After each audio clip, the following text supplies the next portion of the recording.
আসসালামু আলাইকুম, স্বাগত জানাচ্ছি চ্যানেল আই সংবাদে। সংবাদ কক্ষে আপনাদের সাথে আছি আমি প্রিয়াঙ্কা। বিস্তারিত সংবাদের শুরুতেই জানিয়ে দিচ্ছি সুপার ফ্রেশ ফর্টিফাইড সয়াবিন তেল সংবাদ শিরোনামগুলো। রাজধানীর ধানমন্ডি থেকে গ্রেপ্তার সাবেক মন্ত্রী শাহজাহান খান। আশুলিয়ায় কারখানায় নাশকতা রোধে সন্দেহভাজন ৮ জন আটক। শহীদ পরিবারকে আর্থিক ও আইনি সহযোগিতা সহ ৫ দফা দাবি বৈষম্য বিরোধী ছাত্র আন্দোলনের। রাজধানীতে শহীদি মার্চে ছাত্র জনতার ঢল। জনগণ চাইলে নতুন রাজনৈতিক দল গঠন করবে বৈষম্য বিরোধী ছাত্র আন্দোলন। জনচাহিদা অনুযায়ী সংবিধান সংশোধনের উদ্যোগ। এবং বাসযোগ্য ধরিত্রী বিনির্মাণে মালয়েশিয়াতে প্রকৃতি ও জীবন ক্লাবের পরিচিতি সভা। প্রকৃতি বন্ধু বীর মুক্তিযোদ্ধা মুকিত মজুমদার বাবুকে সংবর্ধনা।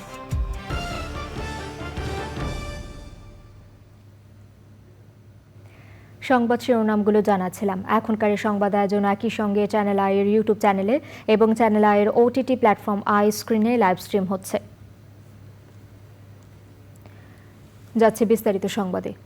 বৃহস্পতিবার মধ্যরাতে আওয়ামী লীগের সভাপতি মণ্ডলীর সদস্য ও সাবেক মন্ত্রী শাহজাহান খানকে রাজধানী ধানমন্ডির একটি বাসা থেকে আটক করেছে ঢাকা মহানগর গোয়েন্দা পুলিশ। আটকের বিষয়টি নিশ্চিত করেছেন ডিএমপির অতিরিক্ত পুলিশ কমিশনার রেজাউল করিম মল্লিক। তবে কোন মামলায় তাকে আটক করা হয়েছে এ ব্যাপারে পরে বিস্তারিত জানানো হবে বলে জানান তিনি। কোটা সংস্কার আন্দোলনে মাদারীপুরে নিহত তাওহিদ সোন্নামাত হত্যা মামলা সহ বেশ কয়েকটি মামলা রয়েছে সাবেক এই মন্ত্রীর বিরুদ্ধে। পোশাক শিল্পের অস্থিরতা রোধে সাভারের আশুলিয়ায় বিভিন্ন এলাকা থেকে নাশকতাকারী সন্দেহে ৮ জনকে আটক করেছে যৌথ বাহিনী। বৃহস্পতিবার মধ্যরাতে সেনাবাহিনী, পুলিশ ও র্যাব এই অভিযান পরিচালনা করে। আশুলিয়া থানার ওসি মাসুদুর রহমান জানান, গ্রেপ্তারকৃতরা জুট ব্যবসায় প্রভাব বিস্তার সহ নাশকতার উদ্দেশ্যে পরিকল্পিতভাবে গার্মেন্টস শ্রমিকদের উস্কে দেয়। গত কয়েকদিন বিভিন্ন দাবিতে সাভার, আশুলিয়া ও গাজীপুরে তৈরি পোশাক শিল্প সহ অন্যান্য খাতের শ্রমিকদের আন্দোলনের কারণে শিল্পাঞ্চলে অস্থিরতা দেখা দেয়। এই আন্দোলনে ইন্ধনদাতাদের বিরুদ্ধে ব্যবস্থা নিতে অভিযান পরিচালনা করেছে যৌথ বাহিনী।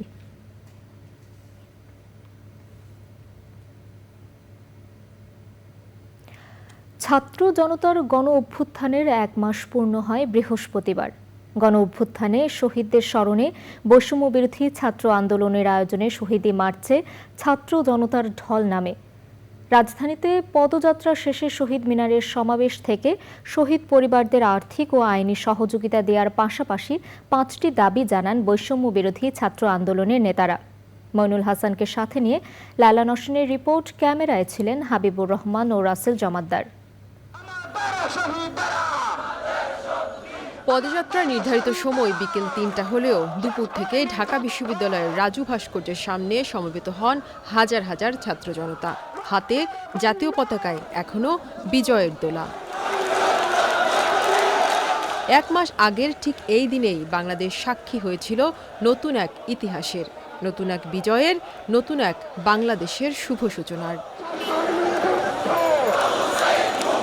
ছাত্র জনতার অভ্যুত্থানের মধ্য দিয়ে ৫ই আগস্ট শেখ হাসিনা সরকারের দীর্ঘ ১৫ বছরের দুঃশাসনের সমাপ্তি ঘটে। সেই গণ অভ্যুত্থান ও তার আগের কোটা সংস্কার আন্দোলন চলাকালে শহীদ ছাত্র জনতাকে স্মরণ করে ও আহতদের অবদানকে মনে রাখতেই বৈষম্য বিরোধী ছাত্র আন্দোলনের শহীদি মার্চ। হাজার হাজার ছাত্র জনতার অংশগ্রহণে ঢাকা বিশ্ববিদ্যালয় থেকে শহীদি মার্চ চলে যায় নিউ মার্কেট হয়ে ধানমন্ডি, এরপর সংসদ ভবন এলাকায়। সেখান থেকে ফার্মগেট, কারওয়ান বাজার, শাহবাগ হয়ে ছাত্র জনতার পদযাত্রা আবারও আসে রাজু ভাস্কর্যে। তীব্র গরম উপেক্ষা করে দীর্ঘ এই পদযাত্রায় কারো এতটুকু ক্লান্তি নেই। সবারই স্বপ্ন বৈষম্যমুক্ত নতুন এক গণতান্ত্রিক বাংলাদেশ নির্মাণের। এদেশে কোনো স্বৈরাচারী শাসন আমরা দ্বিতীয়বার চাই না। অন্য ভাষা আন্দোলন থেকে শুরু করে ৭২-এর সংবিধানে আমাদের যে স্পিরিটটা ছিল সেই স্পিরিট আবার পুনরুদ্ধার হোক। আমাদের শিক্ষা ক্ষেত্রে সংস্কার হলে ভালো হয়, আমাদের চিকিৎসা ক্ষেত্রে সংস্কার হলে ভালো হয় এবং আমাদের সর্বস্তরে সংস্কার হলে ভালো হয়। সন্ধ্যা নাগাদ শহীদি মার্চ এসে পৌঁছায় কেন্দ্রীয় শহীদ মিনারে। সেখান থেকে বৈষম্য বিরোধী ছাত্র আন্দোলনের সমন্বয়করা জুলাইয়ের স্পিরিটকে ধারণ করে রাখতে সবার প্রতি আহ্বান জানান। একই সাথে অন্তর্বর্তী সরকারের কাছে 5টি দাবিও জানান তারা।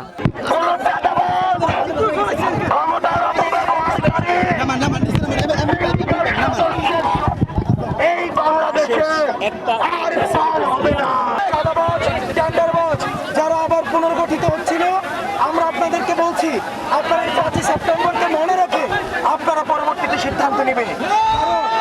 এই 5 সেপ্টেম্বরে আপনাদেরকে ভাসিয়ে নিয়ে যাবে। শহীদ পরিবারদের আর্থিক ও আইনি সহযোগিতা দ্রুত নিশ্চিত করতে হবে। আমাদের তৃতীয় দাবি, প্রশাসনের দুর্নীতিবাজ ও ফ্যাসিস্টদের দোষরদের চিহ্নিত করে বিচারের আওতায় আনতে হবে। আমাদের চতুর্থ দাবি, গণভবনকে জুলাই স্মৃতি জাদুঘর ঘোষণা করতে হবে। আমাদের সর্বশেষ এবং পঞ্চম দাবিটি হচ্ছে রাষ্ট্র পুনর্গঠনের রুটম্যাপ দ্রুত সময়ের মধ্যে ঘোষণা করতে হবে। নতুন করে কোনো ফেসিবাদী শক্তি যাতে ক্ষমতা গ্রহণের সুযোগ না পায় তার জন্য ছাত্র জনতাকে ঐক্যবদ্ধ থাকারও আহ্বান সমন্বয়কদের। লাইলা নওশিন, চ্যানেল আই, ঢাকা। জনগণ চাইলে নতুন রাজনৈতিক দল গঠন করতে চায় বৈষম্য বিরোধী ছাত্র আন্দোলন। তবে সে বিষয়ে এখনই ভাবছে না তারা। চ্যানেল আইকে এক বিশেষ সাক্ষাৎকারে একথা জানান যুব ও ক্রীড়া এবং শ্রম ও কর্মসংস্থান উপদেষ্টা আসিফ মাহমুদ সজীব ভুঁইয়া। জনগণের চাহিদা অনুযায়ী সংবিধান সংশোধন করার উদ্যোগ নেওয়া হবে বলেও জানান তিনি। আরও জানাচ্ছেন রফিকুল বাশার।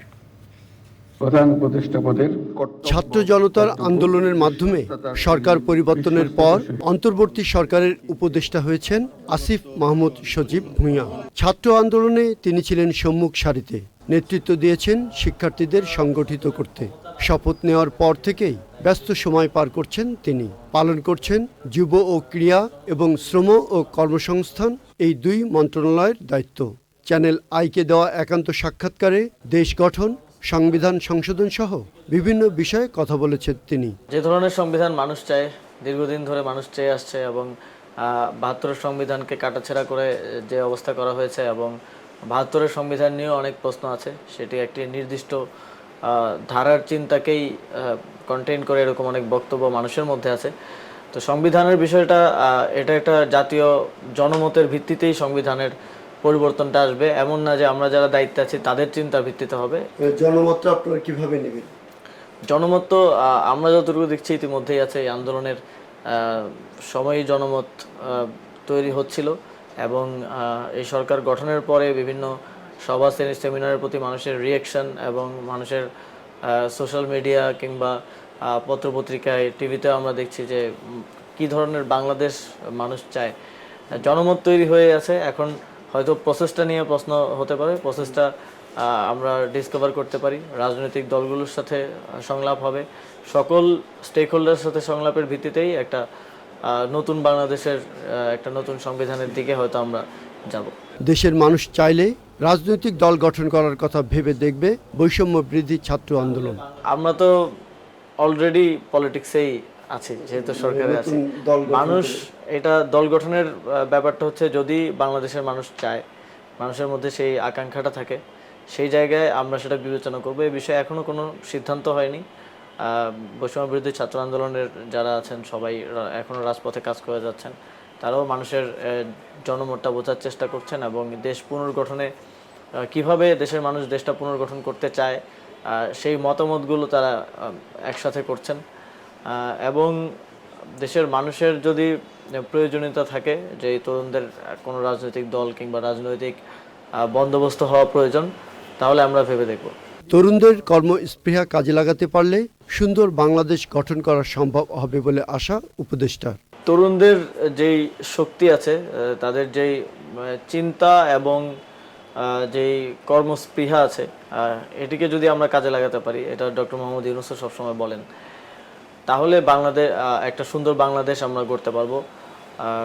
শুধুমাত্র আইডিয়াল জায়গা থেকে না, আমরা অর্থনৈতিকভাবেও বিশ্বের দরবারে মাথা উঁচু করে দাঁড়াতে পারবো, এটাই আমি বিশ্বাস করি। এবং এই আন্দোলনে তরুণরা যেভাবে ঝাঁপিয়ে পড়েছে, যেভাবে সব কিছু ভুলে দেশের জন্য এগিয়ে এসেছে, তারা যদি সামনে বাংলাদেশ পুনর্গঠনেও সেভাবে অংশগ্রহণ করে, এই অংশগ্রহণটা যদি থাকে, তাহলে আমরা একটা সুন্দর বাংলাদেশ গড়ার দিকে এগিয়ে যেতে পারবো। শ্রমিকের বৈষম্য দূর করতে যুগোপযোগী শ্রম আইন করার উদ্যোগ নেওয়া হবে বলেও জানান উপদেষ্টা আসিফ মাহমুদ। Rafiqul Bashar, channel I, Dhaka. যুব ও ক্রীড়া এবং শ্রম ও কর্মসংস্থান মন্ত্রণালয়ের উপদেষ্টা আসিফ মাহমুদ সজীব ভুঁইয়ার বিস্তারিত সাক্ষাৎকারটি দেখবেন আজ রাত 10:30টায় চ্যানেল আইতে। ভবিষ্যৎ প্রজন্মের বাসযোগ্য ধরিত্রী বিনির্মাণে ঐক্যবদ্ধ প্রয়াসের অংশ হিসেবে মালয়েশিয়াতে প্রকৃতি ও জীবন ক্লাবের পরিচিতি সভা হয়েছে। সে সময় সংবর্ধনা দেয়া হয় প্রতিষ্ঠানটির চেয়ারম্যান প্রকৃতি বন্ধু বীর মুক্তিযোদ্ধা মুকিত মজুমদার বাবুকে। আয়োজনে অংশ নিয়ে জলবায়ু অভিঘাত মোকাবেলায় সবাইকে সবুজায়নে এগিয়ে আসার আহ্বান জানান তিনি। আলিম আল রাজির রিপোর্ট।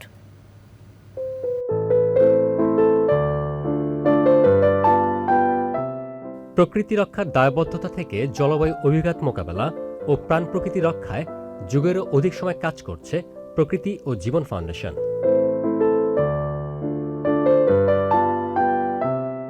পরিবেশ বান্ধব সবুজ দেশ গড়ার আন্দোলনে সাধারণ মানুষকে যুক্ত করতে সারা দেশে চলমান প্রকৃতি ও জীবন ক্লাবের কার্যক্রম।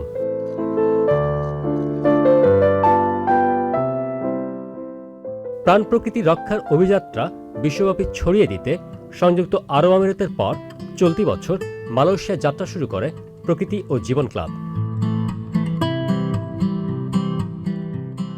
এরই ধারাবাহিকতায় পরিচিতি সভা ও সংবর্ধনা অনুষ্ঠান।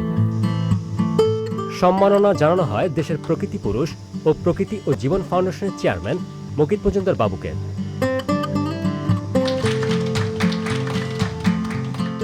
কুয়ালালামপুরের একটি রেস্টুরেন্টে সভায় ক্লাবের প্রতিনিধিরা কার্বন নিঃসরণ কমানোর পাশাপাশি সবুজায়নে কার্যকর ভূমিকা পালনের প্রত্যয় ব্যক্ত করেন।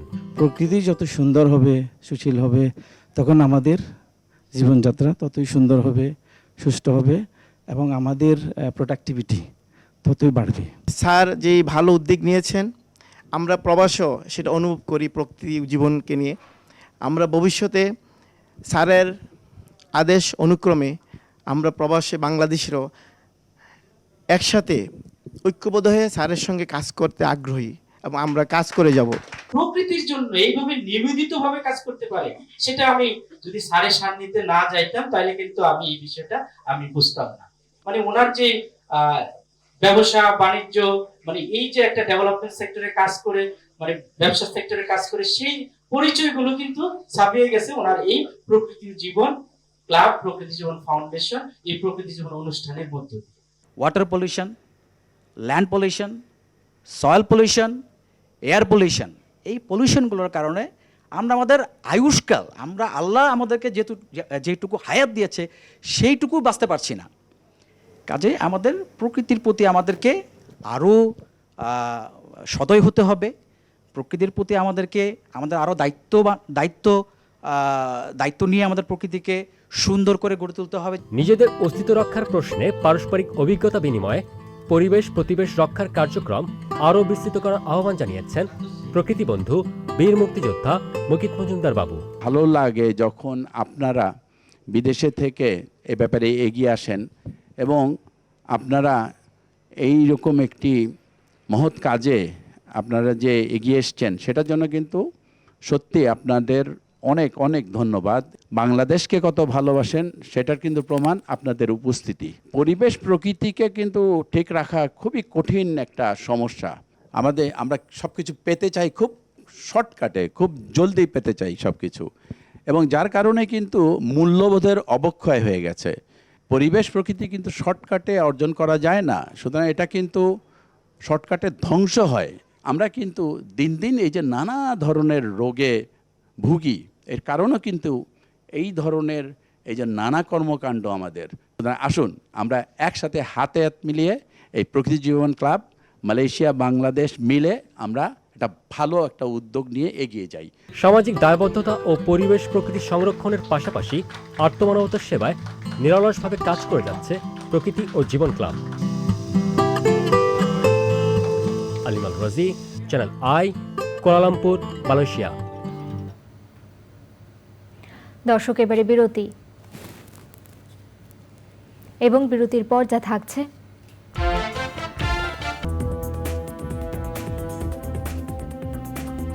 ফিরে এলাম বিরতির পর।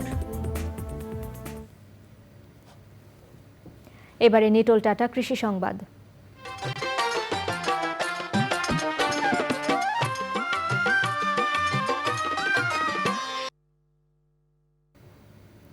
যশোরে পাটের ফলনে কিছু সমস্যা হলেও জাগ দেয়া পর্যাপ্ত পানি থাকায় পাট বিক্রি করে ক্ষতি পুষিয়ে নিতে পারবেন কৃষক।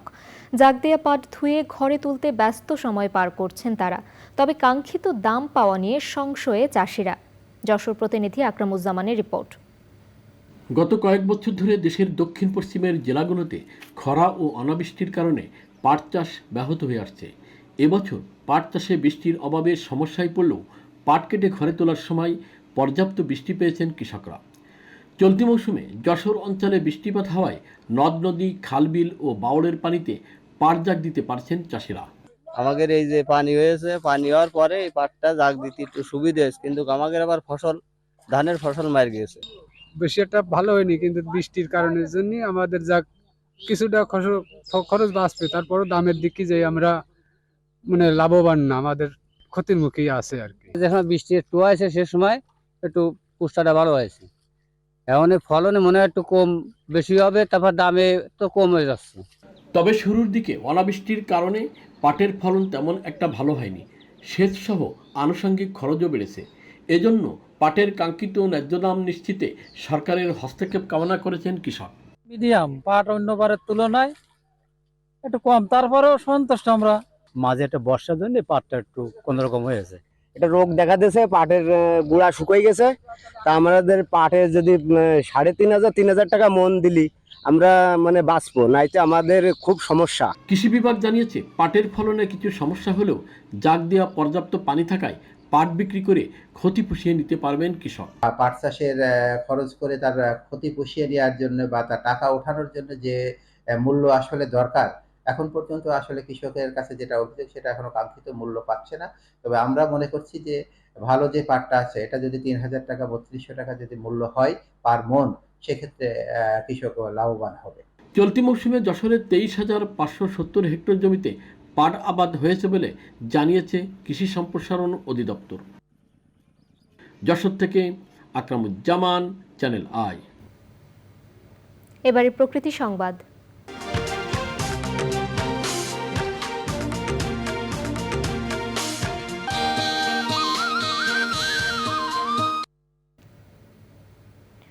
যশোরে হাজার হাজার বৃক্ষরোপণ করে দৃষ্টান্ত স্থাপন করেছেন আনোয়ার হোসেন সাগর নামের এক ব্যক্তি।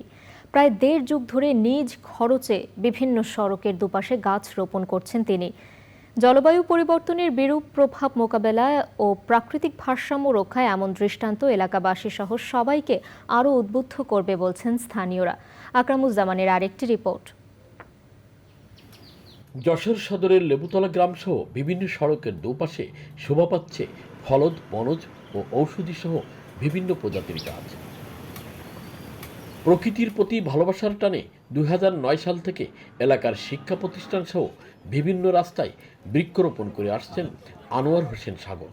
পেশায় ঠিকাদার এই বৃক্ষপ্রেমী সম্পূর্ণ নিজ খরচে জেলার বিভিন্ন এলাকায় 30,000-এরও বেশি বৃক্ষরোপণ করেছেন। আমি আজ পর্যন্ত কারো কাছ থেকে 5টা গাছও পাইনি, 5টা টাকাও পাইনি। যা করছি আজ সবই আমার নিজ অর্থায়নে করছি। কিছু লোক এবং গরু ছাগলের গাছগুলি নষ্ট করে দেয় বেশি। আমার মেন টার্গেট হলো এই খালটা পাখির অভয়ারণ্য করার। এইগুলো আমার ভালো লাগে। গাছ লাগানো সদগায়ে জারিয়া, সবচেয়ে বড় কথা গাছের দফ হবো, মানুষের দফ হবো, পাখির দফ হবো। সবুজায়নের উদ্যোগে যুক্ত হচ্ছেন এলাকার বিভিন্ন শিক্ষা প্রতিষ্ঠানের শিক্ষার্থীরা। আমাদের এখানে গাছ লাগাচ্ছে এবং গাছ রাখায় পরিবেশ রক্ষা করতেছে। এই চারা গাছগুলো সকলে মেরে ফেলার চেষ্টা করে, কেউ যেন ওই চারা গাছগুলো না মেরে ফেলে, অনুরোধ করছি। আমাদের চারপাশে সবুজে ভরে যাবে, এভাবে গাছ লাগালে সবাই যেন এই উদ্যোগটা নেয়।